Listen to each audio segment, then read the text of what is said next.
station and people that work in the fire station. And speaking of that, we have a special guest today, Brian.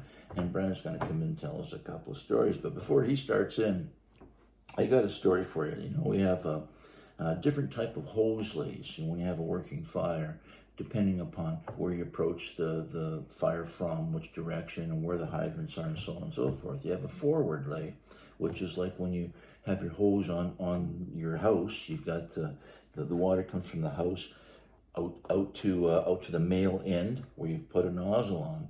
We also have a reverse lay, where it's the female end that comes and brings it in. But we also have a shotgun lay. And the shotgun lay was probably the most exotic of all, and was only ever used once. Maybe twice. Twice. I thought it was only used once, but Brian said that he tried it as well, and probably same results. Same results. Basically, what was happening was sort of slippery, just the start of winter. And the guys are going down the road, and they come to this corner, and they do the turn, and there was black ice. And the truck started to drift around, and it drifted around the corner, and both the front wheel and the back wheel hit the curb at exactly the same side and give it a jar.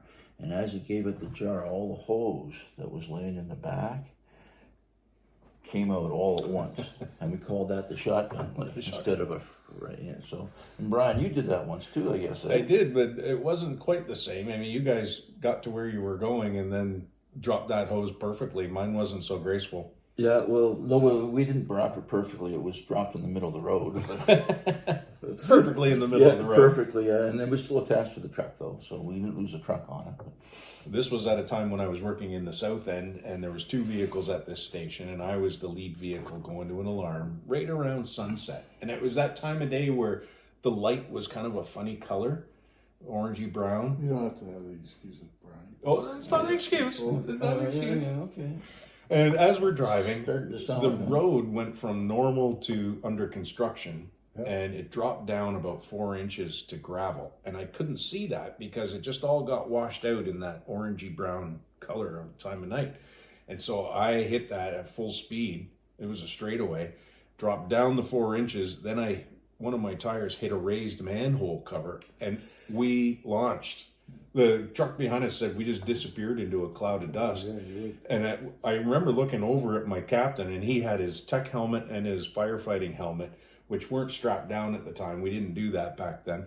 And they were both floating in midair as the truck was flying through the air. And this truck was a newer truck at the time, and they had just started putting a hose line on the front bumper. And it had a lid that was held down, or that would open up with these pneumatic lifts. Mm-hmm. Well, it popped open, and the whole hose went out and right down the center of the truck and behind. And now I'm dragging this hose, and I didn't even know it. And every once in a while, like when you're driving at high speed, you're not staring at your mirrors. You're using them as a quick guide. Yeah. And every once in a while, when I'd round a corner, I'd catch a glimpse of something in the back. And I couldn't tell what it was because it was there and then it was gone. I'm like, I must be seeing things. But you're still trying to keep going and drive. Well, I'm dragging the hose the whole way there. And when we got to where we were going, the truck behind me disconnected it and carried it up to me. And of course, I had destroyed the nozzle. It was gone. Oh, yeah. Taken right off. Yeah, you must have run over it a few times too when you made a corner. I think if I had run over it, it would have yanked right out of the manifold. Yeah. So the manifold wasn't hurt at all? No, I got lucky there. Yeah, cool. I mean, driving is organized chaos, really. If you're doing it right, then you're just gathering little bits of information and reacting quickly. Everywhere, yeah. One of the things that we would use would be a map book. And same fire station, same fire vehicle. This was before GPS, long before GPS. I don't think they have GPS They yet. They don't? They're working on it. It's imminent. It's imminent.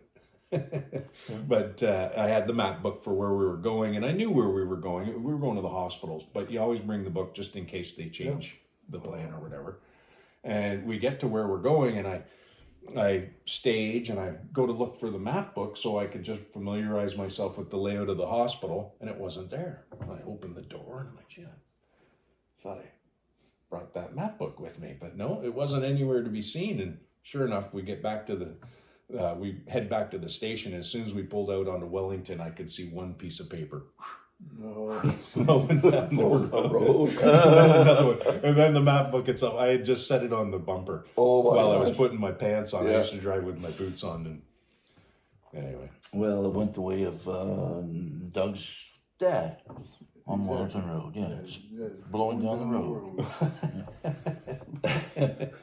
Well, thank you so much for tuning in today.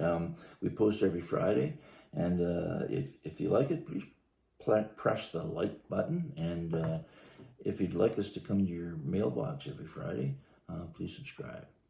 We'll see you later. Bye now.